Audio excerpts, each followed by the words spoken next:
And we are live. What's good, y'all? Shemaine Bill Saint. Welcome. Really want to know podcast, man. How y'all feeling out there, man? It's Thursdays. Y'all know what time it is. It is Trump Thursdays. Trump Thursday is where Trump Thursdays when we talk politics, man. I call it Trump Thursday because this is the new incoming administration, and this is the day we take the time to talk about politics, domestic, foreign, all that kind of stuff, like what's going on. So today we're going to be talking a lot about um, the wildfires. We're going to be talking about the wildfires in California. We're going to be talking about the fallout from the hurricanes in Florida. We're going to be talking about the Panama Canal, Greenland, like what's up with that. Trump and his tariffs, like is he still planning to do that? What's the deal with that? And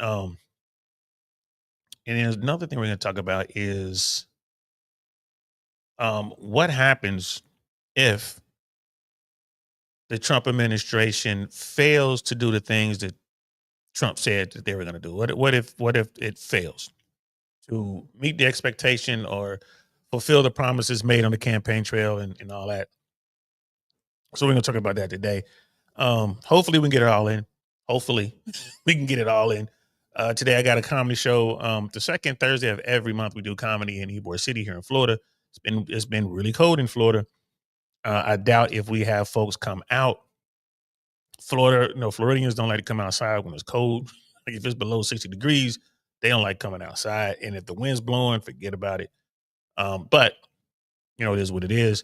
But it's a late show, so I can knock this out and then I can head down and to get where I need to go, and there'll be some time left over. So it is what it is, man. But appreciate y'all rocking out with me.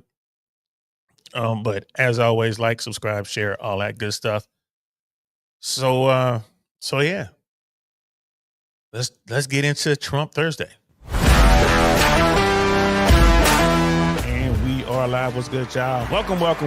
Did I really want to know podcast, y'all?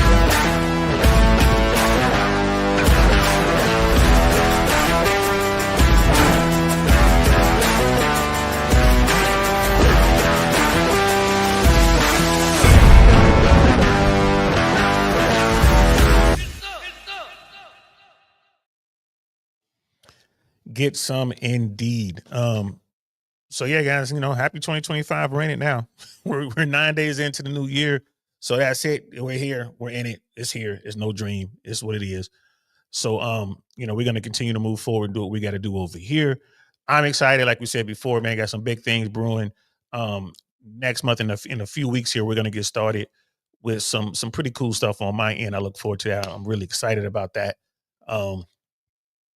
And just making things happen. I hope you guys have things set up to where it's going the way you want to go on your end. If not, just keep pushing forward. Do not give up. We're definitely going to be over here going live twice a week, at least twice a week. Sometimes we'll throw an extra live in there. Yesterday, I went live with the wildfires in California. I lived in California for over 20 years and never seen anything like it. That was, and it's not that it's the fire's intense. It's just the amount of fires and where they hit, and the wind was just so. There's a video out there by one of the news organizations, and they were it was a clip of Joe Rogan. Rogan was giving some reasons as to why he left California. Wildfires was one of them. He was talking about that he's had to evacuate multiple times and what that meant, and he shared a story on his podcast. I forget who he was talking to. It was not that long ago, a recent podcast, where he was saying, hey, I was talking to a firefighter, and the firefighter told him this years ago. This is when he was still living in LA, before he moved to Texas. He said, hey, one of these days, it's going to be the right fire it's going to start in the right spot with the right type of wind. And it's just going to burn through LA, and it won't stop until it hits the ocean, and there's nothing we can do about it. That's what Joe Rogan was saying on his podcast. And he was, this is a story of a conversation that he had with a firefighter years ago. And it happened. Like it happened. So people gonna have to figure this out. I was talking to some buddies in California. Like right now, they're not looking at the cause, but eventually they will be putting all their focus into that, like what caused this. And it's almost, I mean, I'm almost guaranteed um, that the story, the narrative is going to be it was, a bad actor, like someone set this, which happens all the time in California. It does. Like I said, I spoke on this in one of the videos I did. Like these guys are running around with these devices, they throw them off into a wooded area. Those devices ignite and it starts these fires. And normally, I mean, when that happens, the fire crews they jump on it. They kind of put it out pretty quick. Sometimes it gets away from them, but the winds when this first started was so intense that the firefighters had no shot, and those embers were just floating all over the place and igniting structures all over the LA area. You look at Pacific Palisades, that thing moved all the way down into Malibu.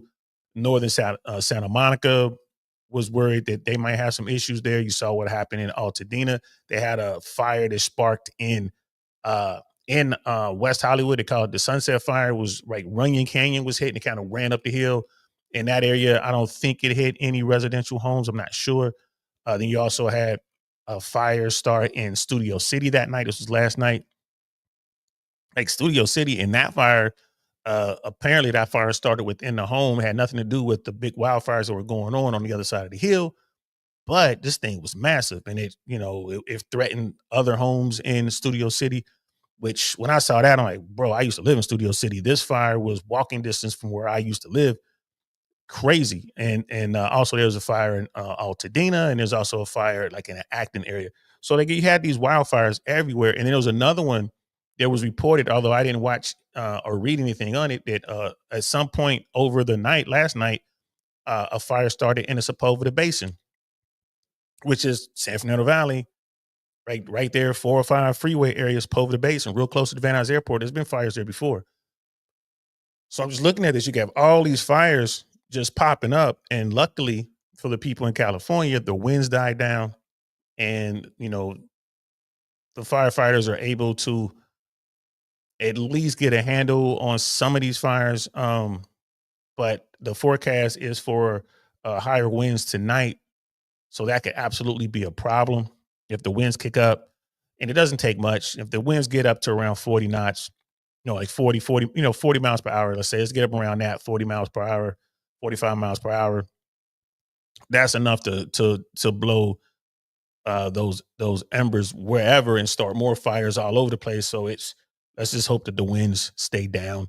But we're definitely gonna let's pull up the first article. I want to pull up the first article here, guys. And this is Market Watch. And this article, I can't read it. Oh man, I can't read it. We'll see if we can find another one. But the LA wildfires have caused more than $50 billion of economic loss and counting. I was hoping we could read that article, but a lot of these these outlets are catching on. Um, we could Reuters. We could look at this one. This is 17 uh, hours ago. I think it was. This came out. So 19 hours ago. So let's check this out. And we're talking about the economic loss and potential loss of these fires. Los Angeles wildfires economic loss estimates are $50 billion. $50 billion. So this is a huge problem. This is the problem. Like this is the problem for it's gonna be a problem for all Americans. Definitely a problem out there on the West Coast. And how will the incoming administration deal with this? Because there's going to be a lot of issues downrange of this. Um, they're anticipating $50 billion. I've heard this number thrown around a few times, even during a live broadcast. People were talking about it. Um, U.S. private forecaster AccuWeather said on Wednesday the estimated damage and economic loss from the California wildfires, already one of the worst in history, is over $50 billion at a preliminary level. I mean, that makes sense. It absolutely makes sense. This fire was centered for the most part in Pacific's Palisades. You have these multi-million-dollar homes. There was one home that they were highlighting this morning on the local news out there. This house is like a 5 or 6 bedroom mansion, it's beautiful place, multiple car garage. Had this perfect view of the ocean. That thing burned to the ground. They pulled up the they pulled it up on like realtor.com or something like that on some platform. And that thing was for lease, that house. And that home was advertised at $25,000 a month to lease that thing. Um, the square footage, it was massive. It was like a mansion. It was massive. I forget the exact square footage, but come on now. That house had to be over 10 million, right? So you got homes like this that are gone. And these are people who had the proper insurance. I'm pretty sure they was paying for wind, fire, earthquake. They was paying for everything. Are they going to be able to get their money? And how is this going to affect the American economy moving forward? The raging wildfires in Los Angeles killed at least 2 people, destroyed hundreds of buildings, and stretched firefighting resources and water supplies since they began on Tuesday, with fierce winds hindering firefighting operations and fueling the fires. And that's the key, man. It's the wind. The firefighters are helpless if the wind kicks up. When this thing started, back Tuesday or wherever it was, Tuesday, Wednesday, they had reports of the winds gusts getting as high as 88 miles per hour. Insane wind. And that's gonna push the fire wherever the fire wants to go, and no one's gonna be able to stop it. Not and the air assets can't really drop on that because it's just too dangerous to fly in that in those in those conditions. But AccuWeather, which estimates the loss between 52 billion and 57 billion, added that if the fire spread to densely populated neighborhoods, the current estimates for loss would have been revised upward, which is still May. Should a large number of additional structures be burned in the coming days, it may become the worst wildfire in modern California history based on the number of structures burned and economic loss. That's what they're saying. So, and that absolutely makes sense. The same thing down here in Florida. Have the hurricanes came through with intense tornadoes and just blowing down homes, knocking stuff up, and then just blowing things away, and then the flooding. Same thing. Florida is still dealing with that. The market down here is, you're beginning to see cracks in the real estate market. It's just so much stuff going on down here. Again, downstream of that is going to be a nightmare for the incoming administration. What plans do they have? What are they going to do? AccuWeather estimates the total damage and economic loss from the 2023 Maui wildfires were between 13 billion and 16 billion. JP Morgan believes that uninsured losses originating from the wildfire could be around 10 billion. The brokerage firm said in a note, we expect the majority of the losses to be related to homeowners coverage and significantly lesser amount to commercial. They added. Property consultant CoreLogic estimated that there are over 456,000 homes with nearly 300 billion in reconstruction value at moderate or greater risk within the Los Angeles and Riverside metropolitan areas. Man, those numbers are staggering, man. It costs a lot of money to have property out there, to live out there, right? And you're looking at 456,000 homes with nearly $300 billion in reconstruction value. Wow. Wow. Wow. Wow. Wow. And that's pretty much the end of that article, man. Wow. That's all I can say about that. Wow. Wow. That's crazy. So how do you fix that? And what's the plan? Like, how do you fix that? How do what plan can anyone come up with to absorb that? Right? The state of California is not going to be able to absorb that sort of loss. You're talking about over $50 billion. They're not going to be able to absorb that. The insurance companies don't have that kind of money, those reserves set aside. They don't. Just like here in California, correction, just like here in Florida. When they realize, like, hey, man, these hurricanes are getting more intense, it is what it is. insurance business, like the insurance corporations, man, they're in business to make money. They're not in business to help you. They're not going to take on these risks. It's like there's going to be companies going out of business based on this. California was doing their best to keep those prices down. You're going to see, you're going to hear and see this in the news moving forward. Like the fires are still raging. They haven't gotten them under control. The Pacific Palisades fires at 0% containment. And it's 5 o'clock. It's 5:11 p.m. Eastern time. It was 0% containment. And again, they're anticipating high winds tonight, bro. Like that fire is currently moving east towards the 405 freeway. The other side of the 405 freeway is Beverly Hills. Beverly Hills, Bel Air, all that is on the other side of the freeway. I remember driving through that area once, and I was taking the back roads over the hill just because traffic on 405 was insane. It was one of those days where it was worse than normal. It was insane. So I take these little small roads over the hill, and it saves you, literally, it'll save you 45 minutes by doing this. Just like 2-lane roads. I hated taking those roads. I really did. It was just because people just not paying attention, looking at their phones. It's only 2 lanes, bro. They're drifting all over the roads, crazy.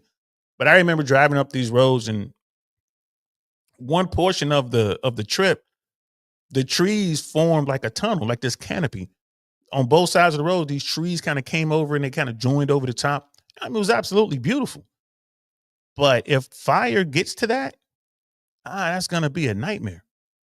It's going to be a nightmare. I was driving through there looking at, and this was, gosh, man, this must have been 6-7 years ago by now, maybe more. I'm driving. I'm like, bro, man, if fire ever gets on this side of the freeway, it's over. And all of the multi-million-dollar estates were right there. They were right there. Like they're just kind of sprinkled through this area. You had normal looking houses and you had these big old estates, and the trees, the greenery, the landscaping was beautiful, but man, all that stuff is all dried out. And if that Pacific Palisades fire continues moving east towards the 405 freeway, and it gets to the freeway and the winds kick up and you get, 45 mile an hour, 50 mile an hour winds, those embers would be just floating over the freeway, and it will land in this area that I'm telling you about with all these trees. And bro, that is going to be that is going to be a nightmare scenario. That's something that they will lose easily 30% of the homes back in that area. And those homes are, now you're going from the average cost of a home being $3 million to probably the median home cost in this area is probably going to be up around $6-7 million. These things are massive and old. They've been around forever. And just east, so that's like just east, and then just west of the 405 freeway, right next to the Getty Center, which is another beautiful structure that will be threatened. That's where the $1 million, $2 million homes are. I've driven through there. Beautiful. I never knew they were there. Like just kind of really nice, beautiful, kind of nestled up against those hills. Again, a lot of fuel, a lot of trees and stuff around. Man, the fire comes over, man. It hits that. Bro, crazy, man. Crazy. And it's just, that's California life, man. It's beautiful. It's scenic. That's just California life out there. It's, if the fire gets to the 405 freeway, from that Pacific Palisades fire, because currently is moving east. If it moves east and it hits the 405 freeway, bro, this nightmare is not over. It is not over if that happens. Not over by a long shot. So,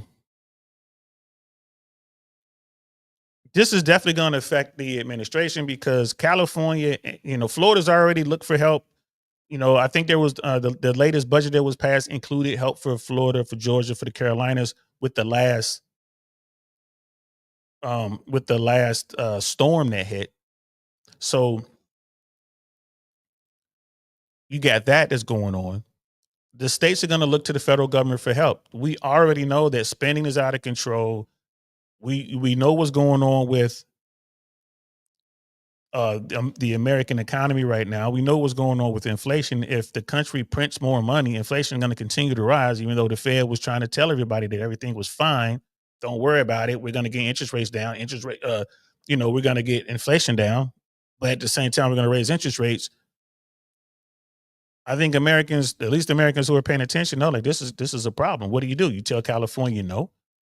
Or you tell those people we're not going to help you? Is that what you do?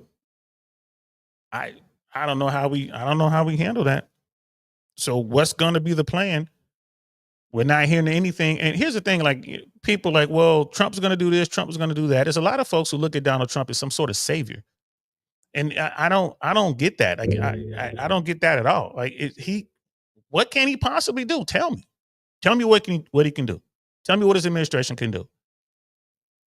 Like, there's nothing that anyone can do right now. You couldn't take Obama or Clinton at their prime and put them in there now and think that everything is going to be fine. It's not. It's not. This is what happens. Uncontrolled spending. This is what happens when you print, print, print. This is the thing. This is what happens when our currency is not backed by anything. It's just paper. This is what happens. Something big is going to pop off, and we're going to need to fix it. We're going to need money for it, and we're in a position where it's like, well, we don't really have any money. We can't do anything about it, right? Republicans want to lower taxes. Donald Trump says he's going to lower taxes. MAGA wants lower taxes, and the GOP wants lower taxes. Always been their thing.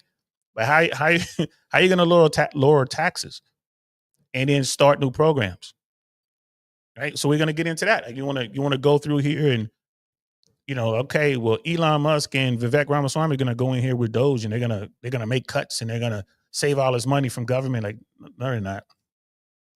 No, they're not. And at the same time, we're going to come up with a program so we can go get all of the undocumented folks. Cool. I'm all for it. If you're in this country illegally and you get caught, yeah, you should be deported. I get that. But how you plan on doing it? And from what I'm hearing, it sounds like you need a place to hold people. You're going to need more judges. It's how you going to do it? And then if you start rounding up undocumented people, who is going to go out there and do the work that Americans don't want to do? Who's going to go out there and pick all the fruit? Who's going to go out there and do all the building and do all of the gutter work? Who's going to do it? That's going to affect the economy. So it's so much going on out there, man. It's crazy. Oz in the building. What's good, fam? Like, insurance ain't covering that, right? And you're correct. You are correct. I used to believe that, you pay your insurance.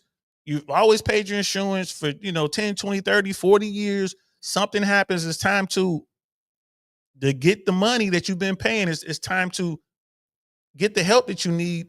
And the insurance companies don't want to pay it out. I used to believe that, they got to pay out. And it laws to force them to pay it out. I don't think so. And that depends on the state. Down here in Florida, there are people. There's a story. We talked about it on this podcast. During one of the storms, I think it was Ian. Maybe it was Milton or Helene. I can't remember. But during one of these recent storms, the roof was ripped off of the home. You're sitting there. The neighbor across the street, Zoom Ring camera caught the whole thing. You see the roof get ripped off by the storm. These people, they have the adjuster come in. Adjuster comes in. It's like, yep, storm damage. Yep, this wind damage. Yep, this is covered under your policy. You should get this much money because you're going to have to rebuild. So you're looking at, I don't know, $300,000. You're going to get like $300,000 so you can rebuild your property. He submits that with the insurance company. The insurance company changes his estimates without his knowledge, and they only sent the person, they sent the family like $86,000 or something like that. Said, nah, the roof damage wasn't caused by the storm, and then this damage over here wasn't caused by the storm, and that damage over there. This is what?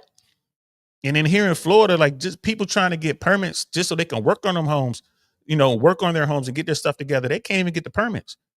It's crazy out here right now. And it's not in the news nationally, but it's in the news down here. People are just walking away from their properties. It's insane. So yeah, I suspect something like that is going to happen out there in Cali. Insurance ain't going to cover it. I think you're right. State Farm already canceled home insurance policies last summer. Yep.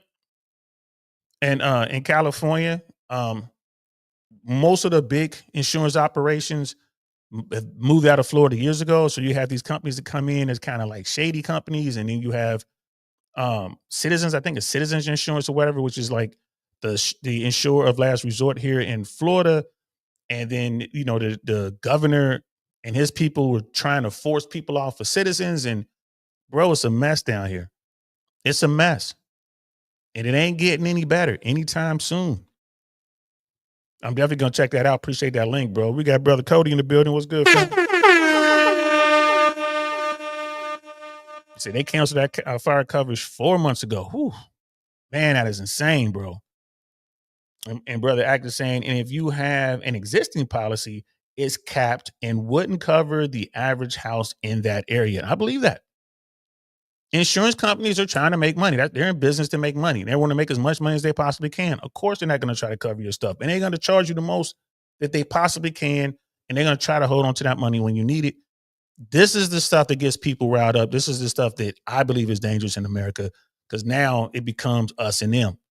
1% versus the bottom 99. There's a lot of 1%ers caught up in this wildfire out there in Cali.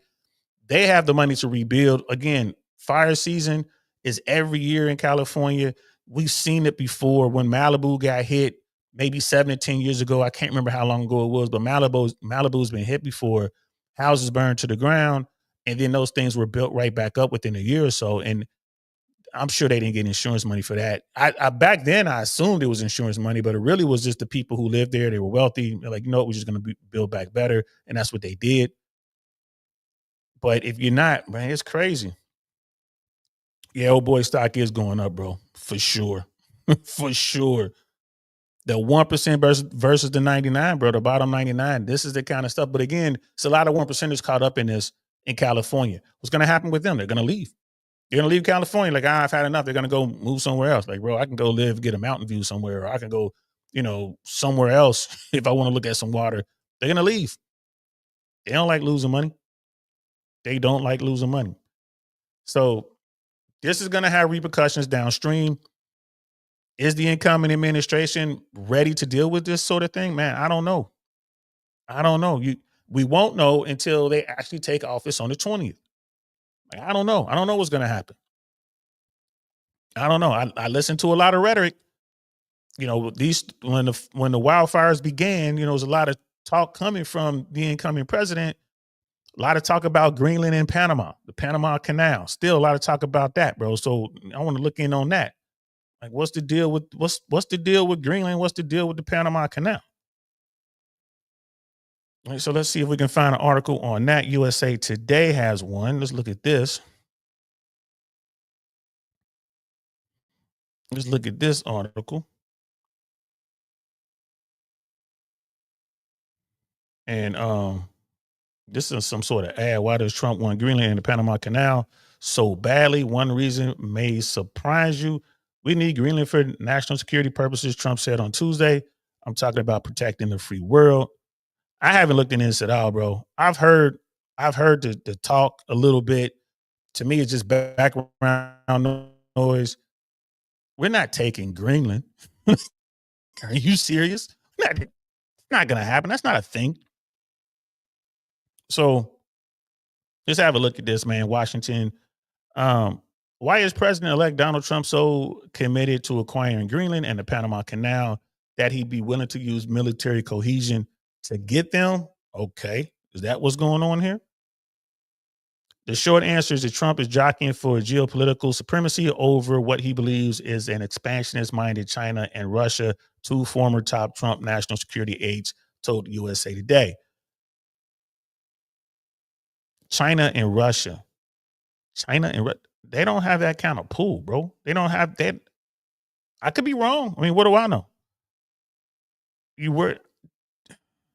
China's been doing their thing with infrastructure for decades now, where they go into third world countries that America and the developed nations aren't even looking at. They've been doing that forever. Different countries in Africa, South America, Central America. I know that China was involved heavily with El Salvador. That government welcomed the money. There's some other places down, in Central and South America, but a lot of it was in African nations. So okay, but it's Donald Trump, man. It's the guy who says he doesn't like to read, so he doesn't like to get this information, doesn't like to talk about this kind of stuff. So why is he so sure that China and Russia are on some sort of expansionist thing? I mean, Russia is dealing with Ukraine. They got their hands full with that. Russia is in no, the rest of Europe is going to take care of Putin. And then you look at Xi Jinping, like, what is he going to do? Like, I don't see China. China can't hold on to anything if they were able to get it. They can't. It's just there's the big oceans out there, bro. So anyway, let's continue.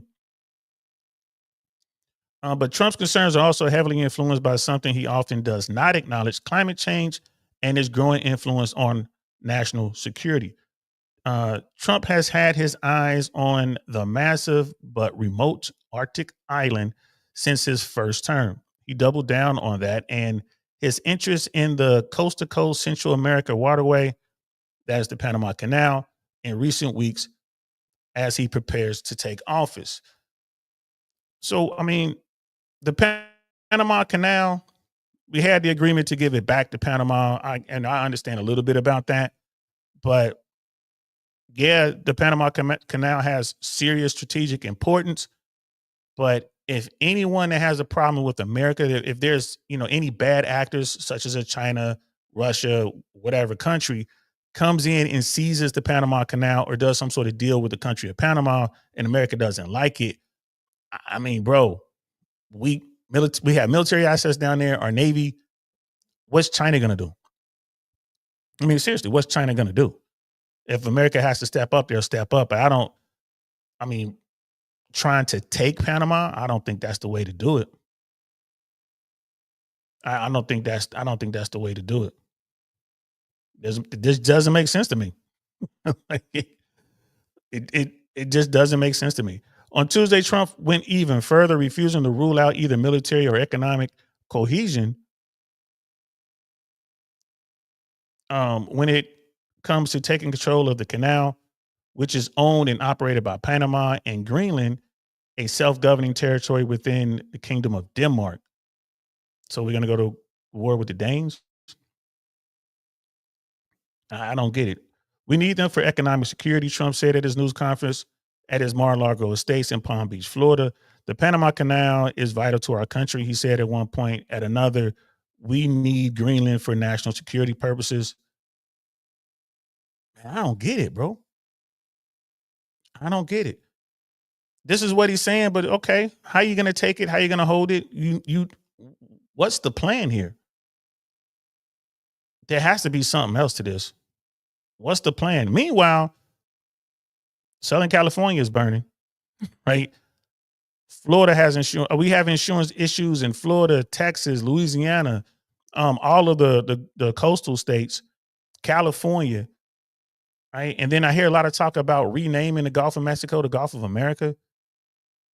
This is what I mean about the Trump administration, bro. Like, I hear a lot of noise, but what's going on? Like, what's really going on?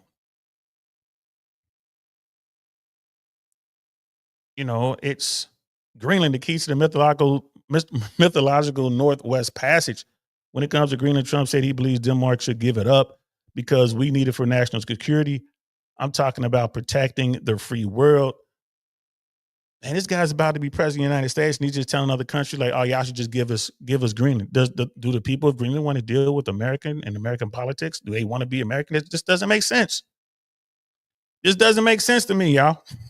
This doesn't make sense. You don't even need binoculars, Trump added.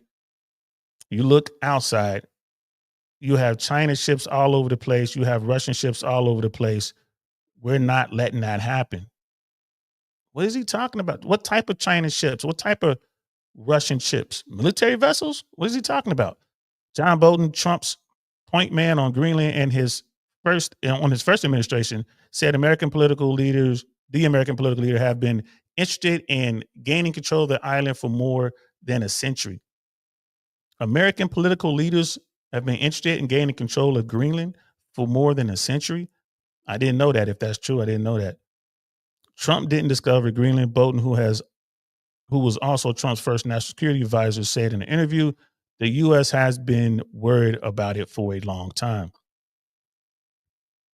This is the first time I've ever really heard anything about Greenland, y'all. I'm just the first time. It's the first time. To understand Trump's interest in Greenland, Bolton said, just look at a map of the world from a vantage point of the North Pole. 4 NATO countries, the U.S., Canada, Denmark, and Norway, have territorial claims that cover half of the Arctic Circle, Bolton said. Russia covers the rest. Okay. But in today's world, I can see in the past, during the Cold War, that American leadership would have been worried, especially the military would have been worried about Greenland, worried about the Bering Strait, like Alaska's up there and then there's Russia right across the strait. I can see worried about that. But today,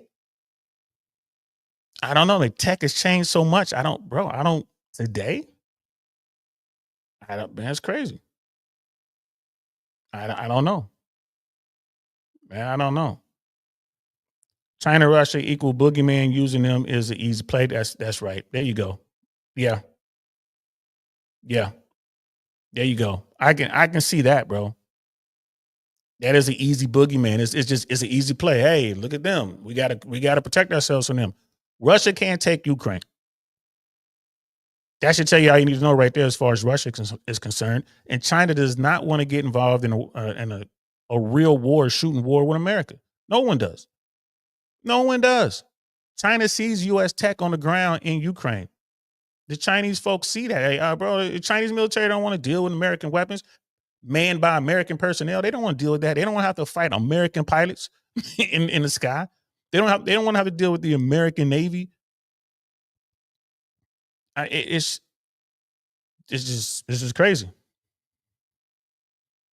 He goes on to say the U.S. military already has a military base in Greenland, but having more control of the entire island would enable Washington to better protect its interests in a region, including critically important shipping lanes, against expansionist efforts by Russia and more recently China. Yeah, you're right, man. You're right, brother Ack. It's the boogeyman. China has become increasingly aggressive in the region as climate change reduces much of its impenetrable Arctic Circle ice to water, Bolton said. That makes the mythological Northwest Passage a shorter shipping route between North America, Europe, and Asia, sought by explorers for 300 years, now a reality. The gradual opening in the Northwest Passage has allowed for military and commercial ships to cross over or near the North Pole in recent years, which could reduce their voyages by thousands of miles.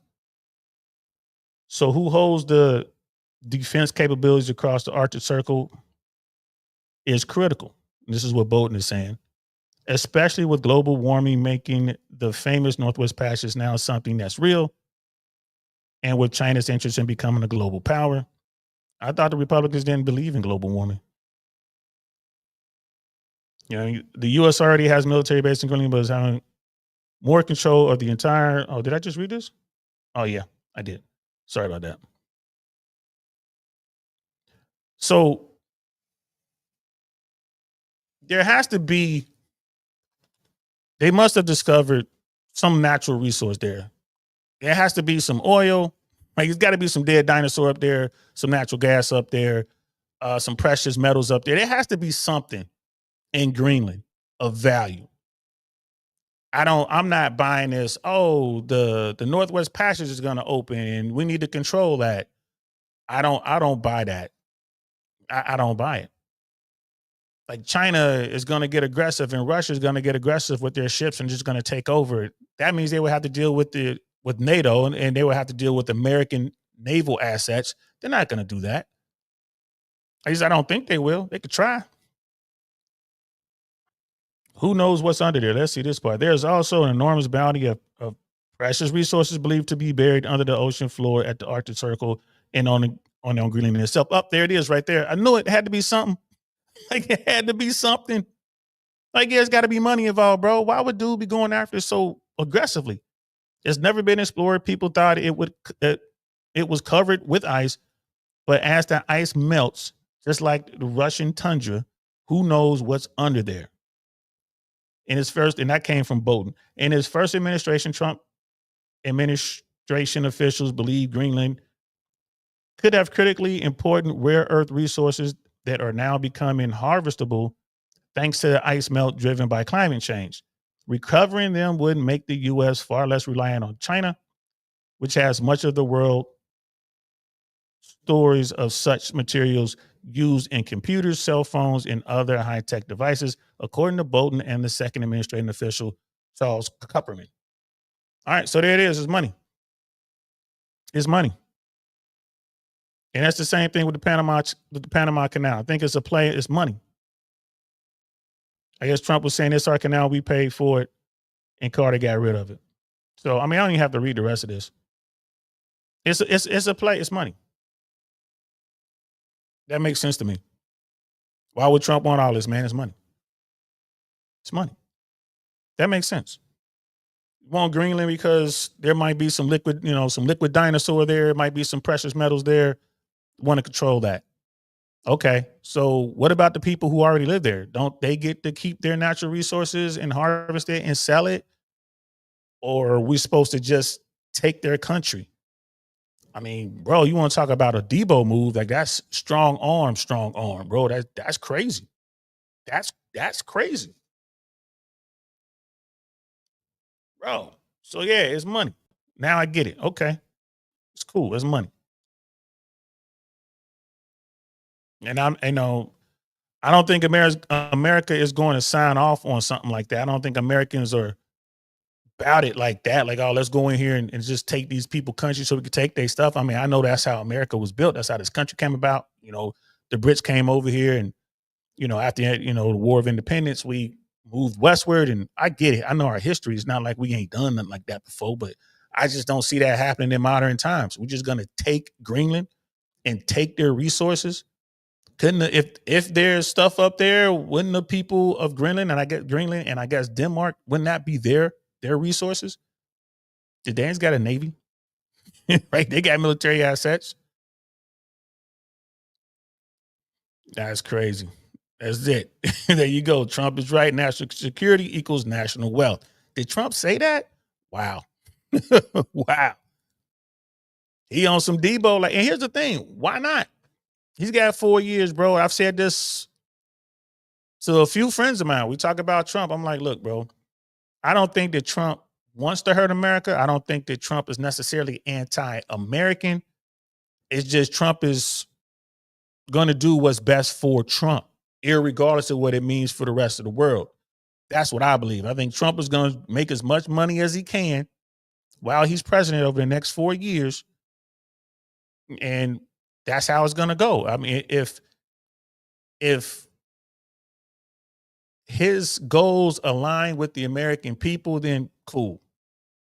But I don't see him doing things for the American people. I don't see Trump, just sacrificing, making it out another $1 billion for himself versus just helping the American people. And I'm not saying that as a mean thing. It's just that's the way dude is built. He don't care. He just whatever. If you can get access to him, you can say, hey man, do this. People will like you for it, and it's to help others or whatever. It won't cost you nothing, or better yet, you'll make some money off of this. Now I think he'll jump all on it. But if you got to go in there and tell him like, hey man, you can't take Greenland and basically rob them of their natural resources, you can't do that. Then he's gonna kick you out. And he's gonna call it fake news or whatever. And he's gonna try to do what he's got to do. If you say that's gonna hurt America, that means the rest of the world is gonna try to fight America. I'm still gonna do it. That's my take. You know what I mean? That's just my take. Like Acker's like, yeah, I mean, he's like, I'm just translating. I get it, bro. He's like, I'm paraphrasing here, but that sounds like something that Trump would do, man. Like, hey, man, national security equals national wealth. And who's gonna get a big chunk of that money or a cut of that money? Bro, that's crazy. So okay. Hasn't really said much about the fires and the insurance issue with Florida and California and Texas and a handful of other states. Not really, hasn't really spoke on that. Only thing he said about the fires is Gavin Newsom's fault, it's Biden's fault, whatever, just the normal rhetoric. That doesn't do any good. So you got that. That's definitely going to be a problem moving forward. You got the Panama Canal and you got Greenland. Now we see what's going on with that. Again, we don't know what he's going to do, how he's going to move. This is just the talk that's out there, just the noise. It's like, okay, Panama Canal, Greenland. All right. Again, it's about money. Panama Canal, we built it. We should get the money off of it. Jimmy Carter gave it away.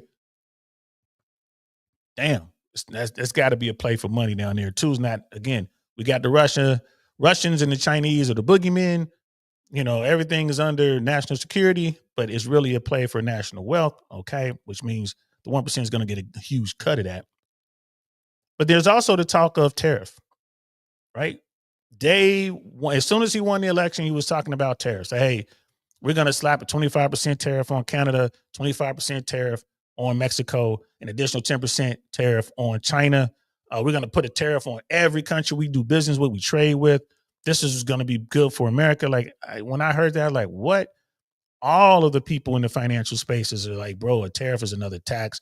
And if you don't want to start a tariff war, because no one wins in a tariff war, America doesn't really export anything anymore, really, right? We import everything. So who's going to pay that tax for the tariff is going to be Americans. Simple as that. So he's talking about the tariff plan. Let's look at this. Let's pull it up. Let's look at the tariff plan. What Trump is talking about with tariff. This is NBC News.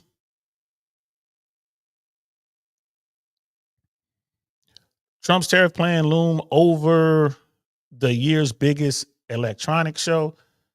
That's one of the things we do export. I guess we still do that. Consumer tech companies warn that customers would largely pay the price of higher import duties, but some aren't sure which of the president-elect trade proposals to prepare for. Again, it's just a lot of noise. It's a lot of talk.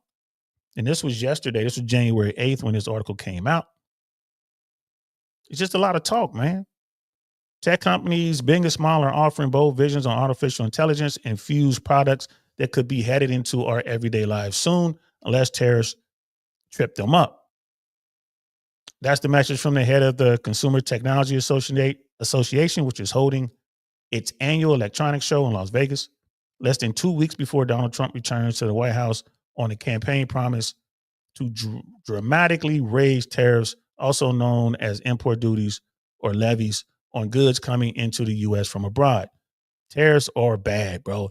Tariffs are bad. There's no way around it. Tariffs are bad. I don't know why people believe this is a good thing. I don't know why the average folk out here, the average American, thinks that, well, if we have, tariffs with Mexico and Canada, which are two of our largest partners and trade partners, how that's not going to affect their bottom line? Like, bro, everything is going to go up. Y'all think eggs are expensive now. Wait till you see the price of avocados. Like, wait till you see the price of syrup, maple syrup. It's crazy. The president-elect has promised surcharges of at least 60% on products coming from China, a 25% tariff on Mexican and Canadian imports, and blanket tariffs of 10 to 20% on goods from virtually every other country. This would destroy the American economy. This would break our backs as American consumers. You won't be able to afford nothing. You wouldn't be able to afford nothing. The most beautiful word in the entire dictionary of words is the word tariff, Trump said on the campaign trail, pledging to bring companies' operations back to the U.S. from abroad and spur domestic manufacturing. Man, tariffs aren't the way to do that. I mean, it would be good to start making stuff in America again. It would be good to bring back manufacturing to America. It would be good. I mean, that would bring back the middle class. That would make it robust. That would make it for the average American can actually afford stuff, right? Depending on where the wages are, but tariffs ain't it. That's not how you're going to get it back. That infrastructure is gone. It's going to take money to build that. You have to build factories. You have to, get the technology in there, build the machines. You got to train the people. It's a lot of money to do that. And you're going to be doing that all under crazy tariffs like that. It's like I don't get it. Again, this was stuff that he said on the campaign trail. How would you do it in real life? I mean, the most beautiful word in the entire dictionary is tariff. Okay. Again, like it's when Trump campaigns, he's performing. This is he's giving the crowd what they want. Apparently, they warmed up to this message. Economists, however, say the most likely outcome of higher tariffs would be price increases for consumers as companies that manufacture or source parts internationally pass along higher costs to buyers. Federal Reserve officials are also weighing concerns that Trump trade policies could fuel inflation. Right, and this is coming from all of the money people. The liberal and conservative money people are all saying the same thing: tariffs are bad. Right, one of the tech companies exhibiting at CES is Yarbrough, which makes a lawn care robot that offers a yard to snow blow it autonomously. It's also modular, meaning it can transform into an autonomous lawnmower and trim grass in the spring and summer. Yeah, something like that. The price of that will go way up. This New York-based company manufactures the product in China. Um, Trump's tariffs agenda is a big question mark for that company. We have plans for that if it does happen. If anyone's guess what tariffs would be applied to what, adding that the company could shift its supply chain to blunt the impact of any Trump action. Like, bro, there's no way. There's no getting away. There's no getting around the tariff. If there's a blanket tariff across the board, right? Again, Americans make stuff overseas.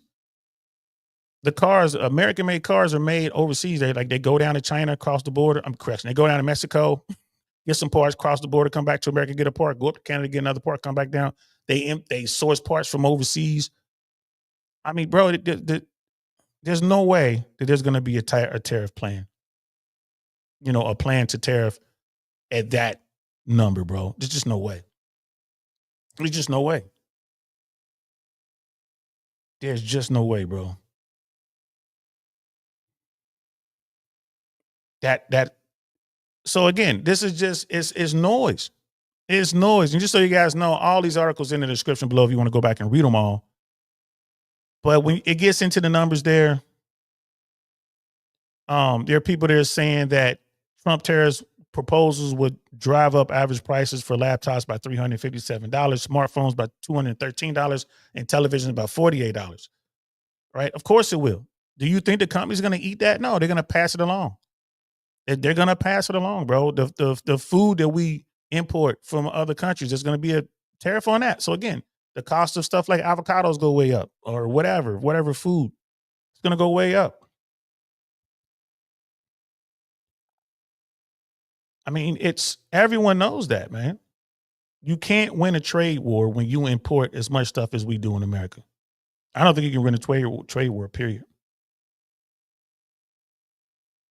Right? So, and then, even the companies here in America, when they realize that their competitors are forced to raise their prices by 25%, the American companies, the ones who don't have to face the tariff, can easily raise their prices by 23%, and they're still cheaper than their rivals.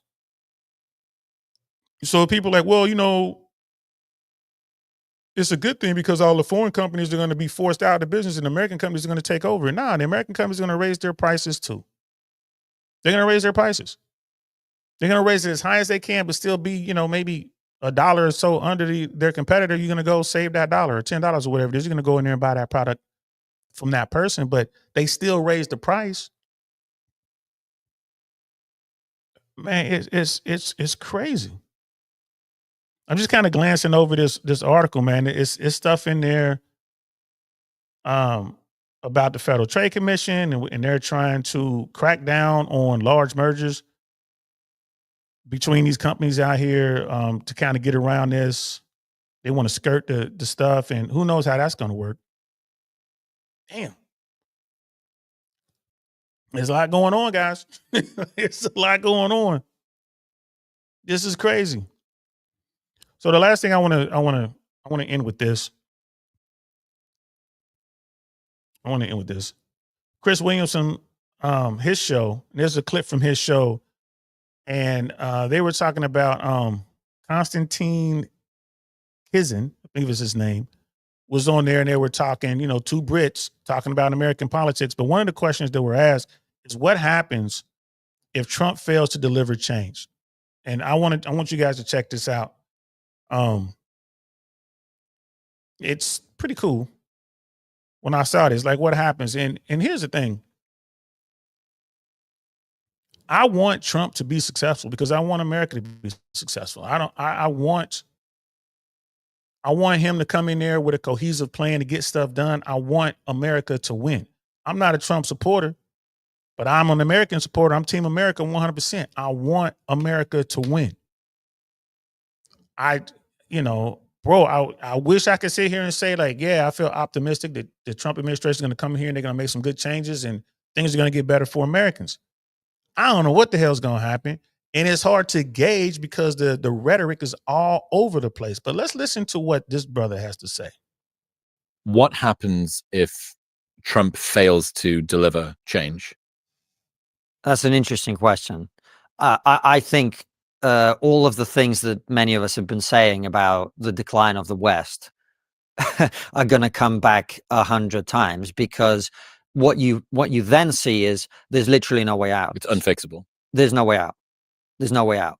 So the reason I think a lot of people were relieved, as I was at least in this election, Trump won. Yeah, the feeling for me was, well, at least there's choice.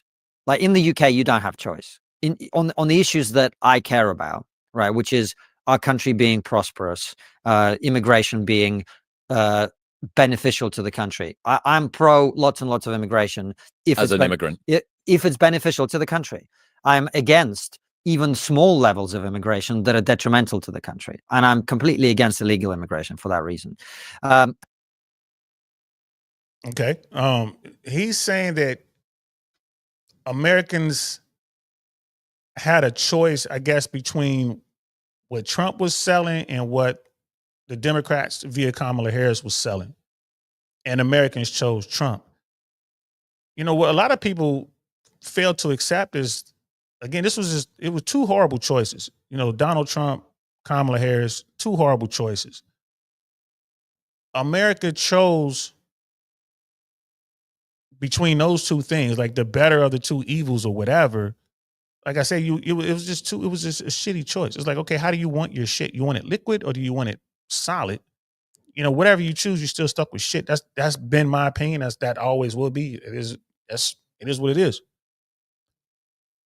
What the Democrats and Kamala Harris was selling, America really just didn't want to deal with that. And it was still a close election. Trump won the popular vote. I didn't think he would. He won by a slim margin, but he won the popular vote. America chose that path, not because they were in love with the vision or the platform or, this is where we're going to go. This is where Trump is going to take us. This is the plan and we love it. This is the platform. No, they were voting against what the other people were pushing.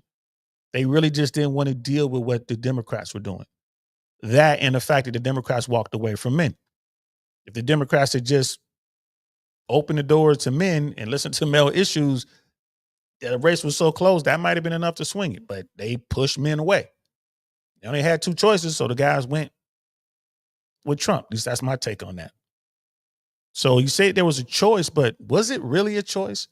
I mean, was it? It was a choice between two horrible, horrible candidates.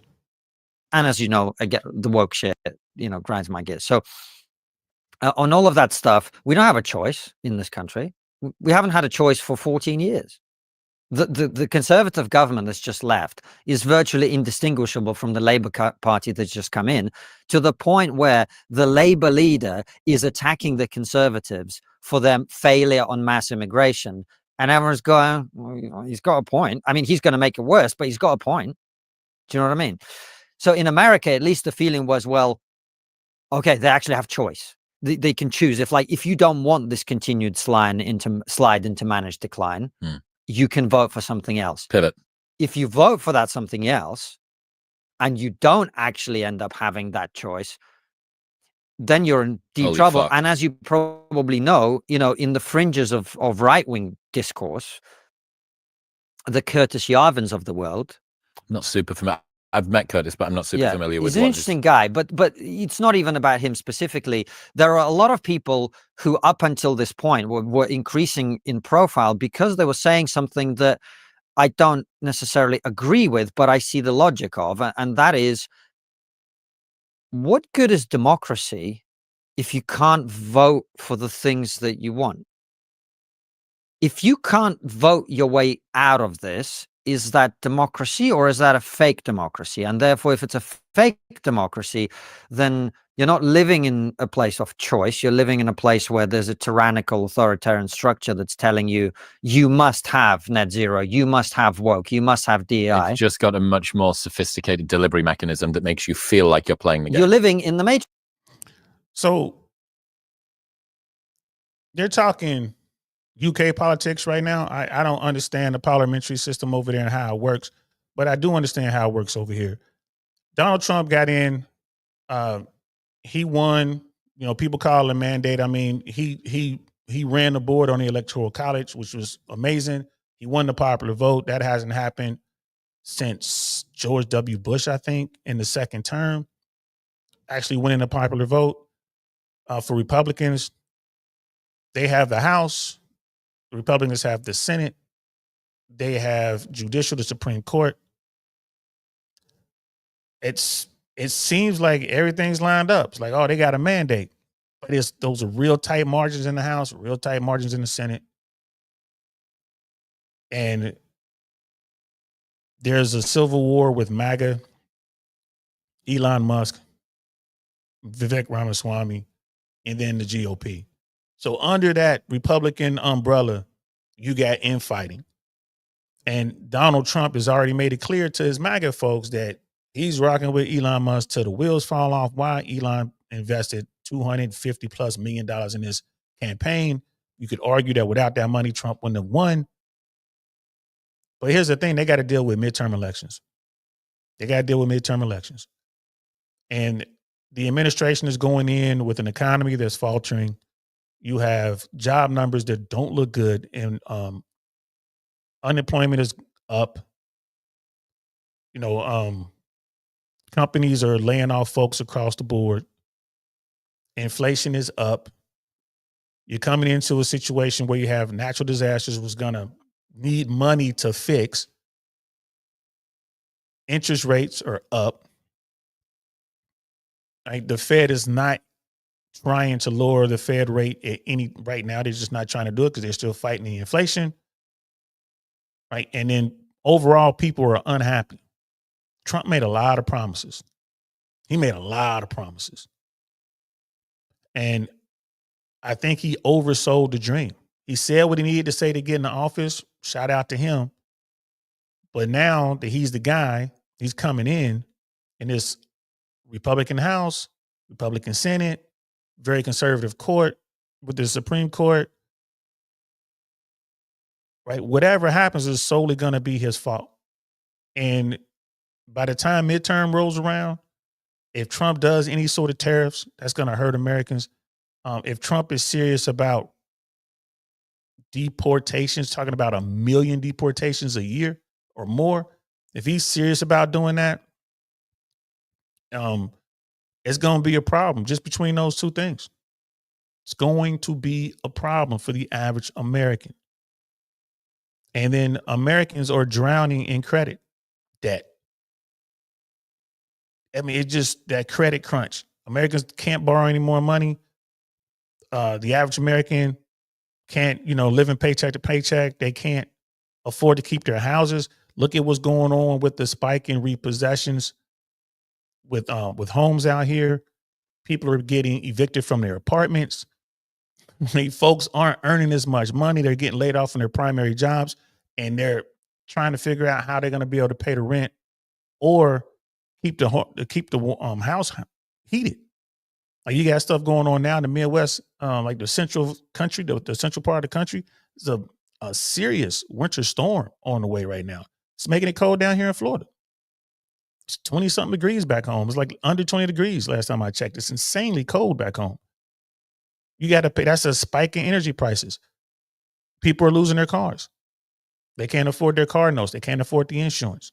The average American right now, when you're looking at their car note and their insurance, they're looking at $1,000 between the two. Some people are looking at that much money. You're paying, $700-800 for the car, and you're paying another $200-300, $400 for insurance. Right? Tack on top of that, you're paying $1,500 to $2,000 for your rent. Just those three bills. Like the average American is making around $4,500 a month. Right? I mean, that's insane. The average American earns, less than 80 grand. You look at the average American household, the median household in America, they're earning at least two earners is under $100,000 a year. Man, it's crazy out here, bro. Last good man, Jersey in the building. What's good, fam? Just chilling, man. Happy New Year to you, bro. Good to see you. We just chilling. We're talking, this is Trump Thursday. We're talking about politics and stuff like that. I was just summing things up. I'm like, bro, I hope that this incoming administration is able to get some stuff done, but it's gonna be an uphill climb. I don't know how they're gonna do it, bro. I don't know how they're gonna do it. Americans are hurting. Americans can't afford to live in America anymore. Americans can't afford to buy houses. The average home in America, the median cost of a home today in America is $400,000, right? But the average individual income is about $70,000, right? That's how much the average American is making. Let's Google that real quick. What's the average median income for Americans? I said average and median. We'll see what it says. In 2023, the median household income in the United States was $80,610. That was 2023. I wonder if they got any more recent numbers. 2024. As of 2021, the median household income in the U.S. was around $67,500. Damn. So the U.S. average salary, according to the latest figures by the Bureau of Labor Statistics, the average salary in the USA per month is $5,677 or $68,124 a year. As of 2023, the gross minimum salary in the USA is $32.75 per hour. Salaries range from $32,916 to $112,268 per year and include housing, transport, and other benefits. So that's not a lot of money, bro. It's not a lot of money. If you're making, let's say you're making $6,000 a month. Let's say you're making $6,000 a month. And between your car note and your insurance, your auto insurance, that's $1,000. Then you tack on $2,000 for rent. That's half of your salary right there. You still got to pay, you still got to buy groceries, right? You still need gas. You got maintenance costs associated with your vehicle. You got to buy clothes. How are you making it on that? How are you making? You still got to pay your utilities. How are you making it? So, bro, I don't know how that's going to happen, man. I hope the incoming administration is able to be successful. Thereby all of America will be successful. But all this talk about Greenland and the Panama Canal, that ain't helping, bro. That ain't helping it at all. That's not going to help Americans. Right? What are they going to do with the insurance companies who are basically robbing people blind? What are they going to do with, think about healthcare. Think about healthcare. Right? $3,000 you're spending just on your your insurance, your car, and your housing, and then you got to throw healthcare in there, bro. Like Americans can't afford to live. Last good man in Jersey is saying Trump will bring prices down if he really pursues mass deregulation. How much is a different question. Yeah, I mean, that's one of the campaign promises he made. He's like, oh, yeah, we're going to deregulate stuff. We're going to have Doge. They're going to come in here. We're going to cut away at the government. Are they? I mean, we got to wait and see, right? Like, they take office January 20th. It's probably going to take a couple months to get his people in, pass Congress and approved and get his cabinet set up and get his people online. And my thing is, the people that are in Trump's administration they're all over the board. You look at what Elon and Vivek are doing compared to what MAGA wants to do, compared to what the old school GOP guys are doing. It's chaos within his own cabinet. Trump doesn't seem to be the guy who's going to come in there and keep everything running smoothly and keep everyone on mission. I think Trump's just going to be playing golf and cutting deals and making money for him. So, bro, and if you go in, the only sector that's been hiring people in America for the past few quarters have been the government. If you go in and start cutting government jobs, they already done it. They say, hey, if you don't go back into the office, we're going to fire you. They're doing that with government jobs. Right? If you start cutting government jobs, more unemployment, more suffering for Americans. How's he going to get past this midterm? You upset these Americans, the only way that they can reach out and lash out is to vote for the other person midterm, vote for the other party. So there may be a bunch of Democrats coming into office the midterms in 2 years, and then nothing's going to get done. So I think we're in for a rough ride, guys. I think we're in for a rough ride. But that's it. That's all the politics I'm going to talk about today. I'm definitely going to get back to talking about dating and, becoming the best version of yourself and getting yourself together. It's a lot of noise out here. I think people should be aware of what's going on. Go check out some articles and, go research, go do what you got to do, be abreast of what's going on. But I get it. A lot of people are like, man, I ain't got time for that. I need to figure out how I'm going to make an extra $1,200 so I don't get kicked out of my house. I don't get kicked out of my apartment, right? That's what people are doing. And I get it. It's tough out here, bro. And people are going out here trying to find jobs and they're like, they can't find them. They can't find them.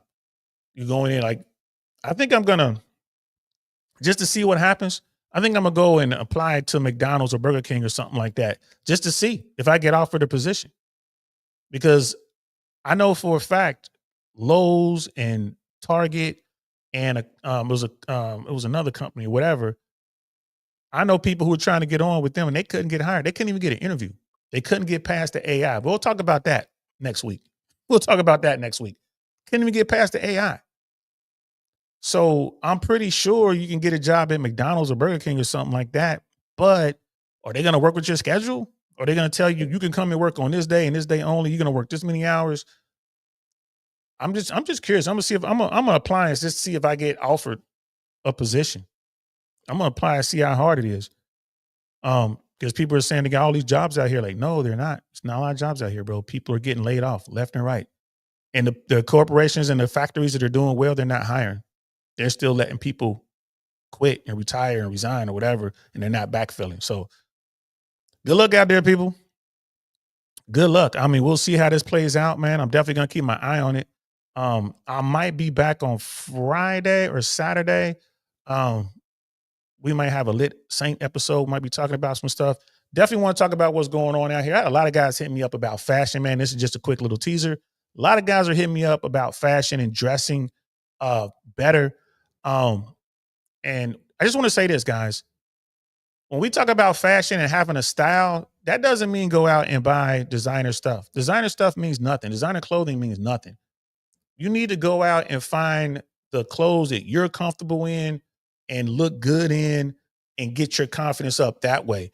Simply because you're wearing something that says Louis Vuitton across the front of it doesn't mean that you're a confident dude. In fact, it might scream the opposite. So getting your fashion together and getting your fashion sense on point does not mean go out and buy designer stuff. It means to develop your own style. It should be an extension of you.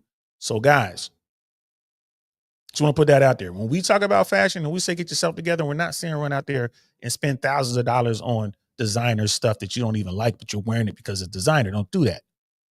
Don't do that. Go find what you like. You only should be spending a couple $100 to find yourself some nice pants on sale, a nice shirt that you like on sale, maybe a nice sweater if it's cold or whatever. And then you get into the accessories, like put on a nice tie, with a nice double Windsor, maybe a bow tie. You know what I mean? Like get you a little blazer or something with the little patches on the elbow. If you want to get one of those, you can get them for really inexpensive. Or, you know, if you just want to wear yourself a nice pullover fleece, none of that stuff has to be designer. And then you just get yourself some nice accessories, a nice timepiece, just a regular watch, man. You can get something like this. You know, it costs you maybe $50, $75, $100, something like that.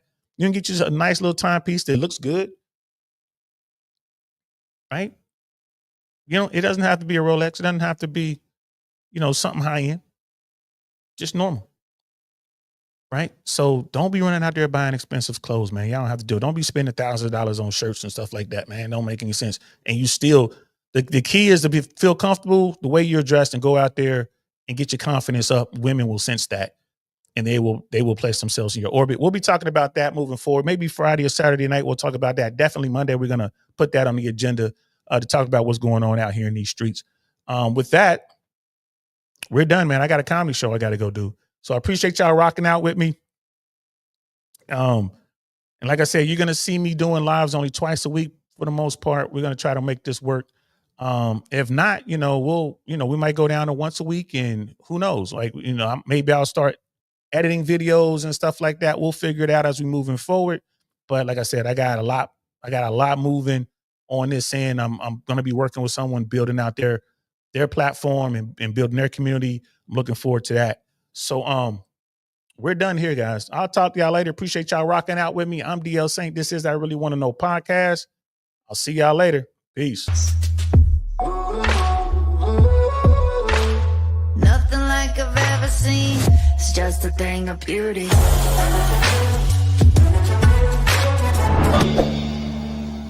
Darn, that's the end.